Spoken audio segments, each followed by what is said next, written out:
ଶାନ୍ତେ ଅଛକେ ମତେ ସୁଖ ଦୁଃଖ ପଦେ କୁହ ପ୍ରଭୁ ମୁଁ ତୁମ ବନ୍ଧୁ। हे प्रभु जगतर नाथ जगन्नाथ हे मणिमा गुहारी मोर रख मु कहीं एठिकी आपण पाखु आसछि आज मोर हेइछि कोन काहाकू किछि जणा नाही। प्रभु आपण तो अंतर्जामी आपण अनुसार ए संसार चलीछि किंतु मोर एठी आसीबार किछि अभिप्राय नाही मागिबार किछि आशा नाही हेले कोन पाई एठिकी मु आसछि। हाँ दर्शक बंधु आपण देखुथिबा दृश्यटी एक गाँर ए कुकुड़ाटी तार निजर दुख जणाइबा आसी आपण भाबुथिबे कला ଶାନ୍ତେ ଅଛକେ ମତେ ସୁଖ ଦୁଃଖ ପଦେ କୁହ ପ୍ରଭୁ। ମୁଁ ବି ସେୟା ପ୍ରଥମେ ଭାବୁଥିଲି ମୋତେ ଲାଗୁଛି 100% ଆମ ଭଳି ମଣିଷମାନଙ୍କ କ୍ରୂରତାରେ ଅତିଷ୍ଠ ହୋଇ କୁକୁଡ଼ାଟି ଆଜି ସ୍ୱୟଂ ଜଗନ୍ନାଥଙ୍କ ଶରଣ ପଶିଛି।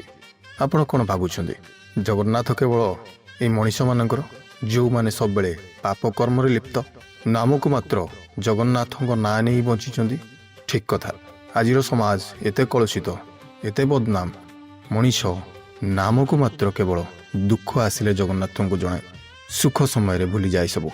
କିନ୍ତୁ ପଶୁ ହେଲେ ବି ଧୀରେ ଧୀରେ ମଣିଷତ୍ୱ ଲାଭ କରୁଛି ମଣିଷମାନଙ୍କର ମାନସିକତାକୁ ନିଜର କରି ନେଇଛି। ମୁଁ କହିବା କଥା ମଣିଷ ଯେତେବେଳେ ବହୁତ ପୁରୁଣା ସମୟରେ ଆଜକୁ କିଛି ବର୍ଷ ପୂର୍ବରୁ ଧର୍ମ କାମରେ ଲିପ୍ତ ରହୁଥିଲା ଭଲ କର୍ମ କରୁଥିଲା ଦୟା ଭାବ ଥିଲା ସେତେବେଳେ ସେ ମଣିଷ ରୂପରେ ଗଣା ହେଉଥିଲା। କିନ୍ତୁ ଆଜି ଯେତିକ କୁକର୍ମ କରୁଛି ମଣିଷ ଯାହା ପାଇଁ ଆଜି ଦୁନିଆ ଧ୍ୱଂସ ହେବାକୁ ଯାଉଛି ଆଉ ରହିଲା ପଶୁମାନଙ୍କ କଥା ବୁଝୁଛି କିଏ? ପ୍ରହସନ ପାଲଟିଛି ବୋଧ ହୁଏ ଏଇଥିପାଇଁ କୁକୁଡ଼ାଟି ତା ନିଜକୁ ଆଉ ନିଜ ବଂଶଧରଙ୍କୁ ରକ୍ଷା କରିବାକୁ ଯାଇ ଏକ ପ୍ଲାନ୍ କରିଛି ଯେଉଁ ପ୍ଲାନ୍ରେ ଆଜି ମଣିଷମାନଙ୍କୁ ଫସାଇବାକୁ ଯାଉଛି। ଆପଣ ଥରେ ଚିନ୍ତା କଲେ ଆପଣଙ୍କୁ ଏ ଦୃଶ୍ୟଟି ବିଚଳିତ କରୁନି କି?